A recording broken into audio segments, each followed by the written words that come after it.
انا كنظن هذا التعيين فيه جوج ديال القراءات. اولا انه زمان اصبح هو وزير التعليم الحقيقي فيما يسمى بحكومه الظل ديال القصر. دابا التعليم هو عطاه لسميتو، دونك اي وزير اللي بغى يدير شي تعليم غادي يدوز بين يدين زمان. وهذا تاكيد لما كنا كنقولوا انه نحن امام ملكيه توحيديه. انا الملك هو دابا بحال خلق واحد وزاره ديال السياده ديال التعليم.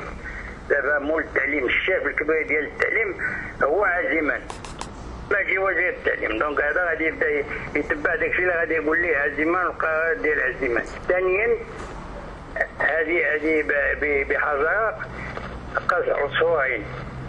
عزيمان كان نضع عليه الصدى في قضيه العفو، لانه هو اللي كان مسؤول بالملف ديال العداله في الدول الملك. كان هو اللي كيتكلم في قضيه القضاء وقضيه هادشي ديال العداله ديال العدل، فهمتي؟ اللي هو اللي كان عنده الملف العدل.